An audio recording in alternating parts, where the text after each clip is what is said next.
The Zero Network by Thx4thestories. Read by Oakshadow5. Chapter 16. Bro, you're the manliest.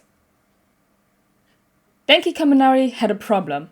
A huge, muscular, red-haired, shark-toothed problem. It wasn't that he didn't think Hiroshima liked him back. As bad as he was at picking up on the finer parts of social interaction, it was impossible to miss the dopey-eyed way the other boy stared at Kaminari, or the extra physical affection he got from his friend. No, he knew Kirishima felt the same way he did. Denki's problem was that Kirishima was obsessed with manly men. Don't get him wrong here, Denki was well aware that Kirishima was a very loud trans ally. The teen was always quick to put transphobes in their place, and his trans men women are real men women lectures were the stuff of legends. He was even more supportive of Denki when he came out than his own parents had been. Which was a feat, considering Denki's parents had accepted it immediately when he came out in middle school, and the next day he had an entire new wardrobe, including binders and books on figuring out what level of transition was right for you. The problem was all in Denki's head, and he knew that.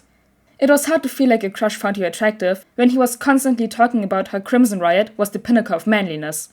Logically, Denki knew he was referring to the hero's beliefs, and not his rippling muscles. But Kirishima modeled his own physique on his favorite hero, and one of his best friends, Tetsu, who was super manly, had the same kind of body. Denki couldn't help that every time he looked at the Crimson Riot poster in Kiri's room, he wanted to tear off his own skin, because he would never look like that. Denki didn't have the kind of body that would build muscles like that. He worked out and lifted weights, but he was slim, and his muscles were subtle instead of bulging. Slender hips and thin arms that mocked him on his bad days. His body was soft and had curves that he hated. And how could a boy who liked that kind of body find his attractive?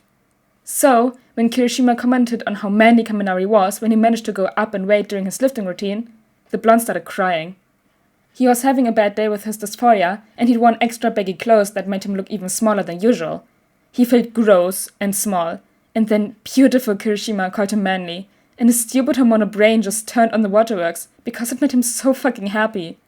Then, he realized he was full-on ugly crying in the middle of the school gym and turned to flee to the locker room. That's where Kirishima found him, crying like a baby hunched over on a bench in the stinky locker room, an arm set around his shoulders. Is it a dysphoria day? Denki nodded and buried his face in Kirishima's chest. Sorry bro, I didn't mean to make it worse. He mumbled something and his friend chuckled, rubbing his back. Thanks, I can't understand you when you're talking to my chest like that. He pulled away just enough to look up at Kirishima. You didn't make it worse. I was just so happy when you called me manly, even on such a shit day, and then I was crying like an idiot. The redhead brushed away his tears. Dude, it's super manly to cry when you're happy. Something about the situation erased all his fears just long enough to ask, Kiri, do you think I'm attractive? Not in general, like, are you personally attracted to me? Of course I am. Kirishima rubbed his cheek, looking wary. I thought it was obvious. Denki smiled bigger than he had all day. I knew you returned my feelings, but I was all in my head about not having the body you'd like, 'cause, you know, Crimson Riot and all that. Dude, Crimson Riot is a great hero and a manly person, but that's not the kind of guy I'm into physically. Then he froze, his brain lagging for a second. Wait, did you say returned? As in, we feel the same? Denki bit his lip and nodded. Then, Kirishima was pressing his lips to Denki's, and everything felt right in the world. All his fears seemed so silly in that second, because it just felt natural to be kissing Kirishima like this. Sure, there would be bad days in the future. Denki would need reassurance about his body just like anyone would. But he knew Kirishima would be there to help him, just like Denki would be there for him in return.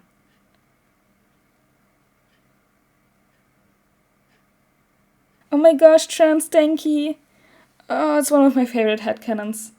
And also, this is the 15th month anniversary of me making podfics, so thank you all for staying with me on this journey, or joining this journey, and I hope you all enjoyed chapter 16 of the Zero Network, and I see you all next time. Bye!